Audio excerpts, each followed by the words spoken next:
Channel Afia tutorials. কেমন আছো তোমরা সবাই? আশা করছি ভালো আছো এবং আমিও খুব ভালো আছি। তো চলো আজকের ভিডিও বেশি দেরি না করে শুরু করা যাক। এর আগের ভিডিওতে আমি এই 30 সাইজের পুরো ডিটেলসে প্যাটার্ন কাটিংটা কিন্তু বলে দিয়েছিলাম, রাখা ব্লাউজের প্যাটার্ন কাটিং। তো এই প্যাটার্ন কাটিং দিয়ে আমি কিভাবে ব্লাউজ কাটিং করি সেটাও ডিটেলসে তোমাদেরকে এই ভিডিওতে দেখিয়ে দেব। তো এখানে আমরা দেখতে পাচ্ছ আমি এখানে কিন্তু ফলস নিয়ে নিয়েছি এবং কিন্তু মেন ফেব্রিক নিয়ে নিয়েছি। ফলস আমি এখানে 80 সেন্টিমিটার নিয়েছি এবং মেন ফেব্রিকটা নিয়েছি 1.5 মিটার। কেন এখানে আমি 1.5 মিটার নিয়েছি? কারণ আমার হাতাটা তোমরা অবশ্যই থাম্বনেল দেখে বুঝতে পেরেছো আমি ঠিক কী ধরনের হাতা করতে চেয়েছি। তো এই হাতাটার জন্য আমি এখানে 1.5 মিটার কাপড় কিন্তু নিয়ে নিয়েছি। তো প্রথমে আমি এটাকে ভালোভাবে এই যে ফলসটিকে ভালোভাবে মেলে নিচ্ছি। তো মেলে আমি দেখতে পাচ্ছি যে হাতার জন্য কাপড় রেখে কিন্তু আমাদেরকে খুব বাঁচিয়ে বাঁচিয়ে কিন্তু এই প্যাটার্নগুলো বসিয়ে একদম হুবহুব কিন্তু আমাদেরকে কাটিং করে আলাদা করে নিতে হবে। একদম সমান সমান করে, না একটু বাড়িয়ে না একটু কমিয়ে। তোমরা চাইলে এরকমভাবে এই প্যাটার্নগুলোকে রেখে পিন দিয়ে অ্যাটাচ করে কাটতে পারো, এবং তোমাদের কাছে যদি না পিন থাকে তবে তোমরা কি করবে যে চক দিয়ে তোমরা কিন্তু মার্জিনটাকে ঠিক করে নেবে। চকের সাহায্যে এই ড্রয়িংগুলো এঁকে তারপরে এখানে করে নেবে। তো এই খাপটিকে কিন্তু তোমরা যে কোনো দিক থেকে কোণাভাবে রাখবে, একদম সোজাসুজিভাবে বসিয়ে রাখবে না।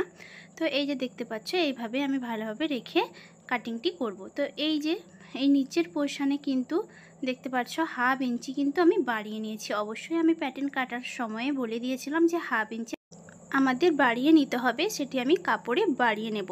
তো দেখতে পাচ্ছ কাপড়ে বাড়িয়ে নিয়েছি। তো হুবহুব কিন্তু আমি সেম প্রসেসে পুরো কাটিংটা করে নিয়েছি। তো যেভাবে ওটা কাটিং করে নিয়েছি মেন ফেব্রিক দিয়ে, মেন ফেব্রিকের ওপরেও কিন্তু আমি ওভাবেই রেখে কাটিংটা করে নিয়েছি। তো এখানে আমার ফলস এবং মেন ফেব্রিক দুটোই কাটিং করে কমপ্লিট হয়ে গেছে। এবার আমরা হাতাটিকে তৈরি করব। তো এখানে আমি একটি কাপড়কে এই যে দেখতে পাচ্ছ 4 ভাঁজে ভাঁজ করে কিন্তু যে কোনো এক দিক থেকে আমি এখানে কোণাভাবে নিয়ে নিয়েছি। আমার দিকটা থাকবে জয়েন্ট সাইড এবং অপর দিকটা থাকবে খোলা সাইড। এখানে আমি এই যে হাতের আড়মহলের শেপটা করে দিচ্ছি। তো তোমরা এখানে আড়মহলের শেপের যে কতটা মেজারমেন্ট নেবে, তোমরা পিছনের পাটে যে ব্লাউজের পিছনের পাটের আড়মহলটা ফিতে দিয়ে রাউন্ড রাউন্ড করে যে মেজারমেন্টটা আসবে তার সেটিকে দুভাগে করে নেবে। সেইটা নিয়ে এখানে তোমরা আড়মহলের মেজারমেন্টটা নিয়ে নেবে। এখানে আমি টোটাল লেন্থটা নিয়ে নিচ্ছি। লেন্থ আমি এখানে 6 ইঞ্চি নিয়ে নিচ্ছি। তোমরা চাইলে কাপড় অনুযায়ী তোমরা বাড়িয়ে বা কমিয়ে নিতে পারো। তো এটিকে আমি এই যে কাটিং করে নিচ্ছি। তো একটি হাতা কিন্তু একটু ছোট এবং একটি হাতা কিন্তু বড় করতে হবে, হলে তারপরেই যে থাম্বনেলে যে হাতাটা দেওয়া আছে সেইভাবে তৈরি হবে।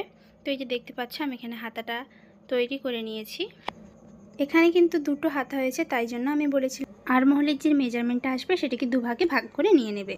দুটো হাতা কমপ্লিট হয়ে গেছে এবং আর দুটো হাতা কমপ্লিট করব ঠিক একইভাবে। সেটা কিন্তু একটু লেন্থে ছোট হবে, সেটাকেও সেমভাবে করে নেব। একটি কাপড়কে 4 ভাঁজে ভাঁজ করব, তারপরে যে কোনো কোণ থেকে এভাবে মুড়িয়ে নেব। একদিকে মুড়িয়ে যেটা এখানে যে আর্মহোলের মেজারমেন্টটা নিয়েছি সেই মেজারমেন্টটা নিলাম, এবং লেন্থে কিন্তু একটু ছোট করতে হবে, তবে কিন্তু হাতাটা সুন্দরভাবে আসবে। তো এই যে দেখতে পাচ্ছ আমি এখানে এই ড্রয়িংটাও কমপ্লিট করে নিয়েছি। যেভাবে ড্রয়িং করেছি সেভাবে কিন্তু কাটিং করে নেব। অবশ্যই মনে রাখতে হবে এই হাতা তৈরি করার সময় যে যেন জয়েন্টস দিকটা তোমার দিকে থাকে এবং খোলা সাইডটা অপর। কিন্তু তোমার কিন্তু মনে রাখতে হবে যে এক সাইড খোলা থাকবে এবং এক সাইড কিন্তু জয়েন্ট থাকবে অপর দিকে। এই যে দেখতে পাচ্ছ এক সাইড খোলা এক সাইড কিন্তু জয়েন্ট। তো দুটো হাতায় আমি একদম তৈরি করে নিয়েছি, একটি বড় একটি ছোট। টোটাল আমাদের এখানে 4টি পার্ট কিন্তু হাতা হচ্ছে। তো এখানে আমি ভিতরের জন্য হাতা তৈরি করব, তাই জন্য এখানে আমি একটি কাপড়কে 4 ভাঁজে ভাঁজ করে নিচ্ছি। নিয়ে এখানে আমি বলে দেবো যে পিছনের পার্টের যে আর্মহোলটা সেটা তোমরা ফিতে দিয়ে রাউন্ড শেপ করে মেজারমেন্টটা নিয়ে নেবে। তার থেকে 1 ইঞ্চি বাদ দিয়ে তোমরা এখানে টোটাল হাতার লেন্থটা নিয়ে নেবে, চওড়াটা নিয়ে নেবে। এবং লেন্থ আমি এখানে আমার মেজারমেন্ট অনুযায়ী কিন্তু 5 বা 6 নিয়ে নিচ্ছি। তোমরা তোমাদের মেজারমেন্ট অনুযায়ী নিয়ে নিও। নিয়ে এখানে আমি শেপটা দিয়ে দিয়েছি হাতার, এবং এখানে আমি হাতার মোহরার শেপটাও দিয়ে দিলাম। তোমাদের হাতার মোহরার মেজারমেন্টটা যতটা তার থেকে ঠিক 1 ইঞ্চি এক্সট্রা করে হাতার মোহরা করে দেবে। তো কীভাবে এই যে হাতার কাটিং করতে হবে সমস্ত কিছু কিন্তু আমার ভিডিওতে ডিটেলসে দেওয়া আছে, তোমরা কিন্তু গিয়ে চেক করে নেবে। তো এই ভিডিওতে আমি শুধুমাত্র কিভাবে প্যাটার্ন দিয়ে ব্লাউজ কাটিং করতে হয় সেটা দেখালাম। নেক্সট ভিডিওতে আমি পুরো স্টিচিং দেখিয়ে দেবো। তো যারা এখনও পর্যন্ত আমার চ্যানেল সাবস্ক্রাইব করেনি তাড়াতাড়ি করে চ্যানেলটা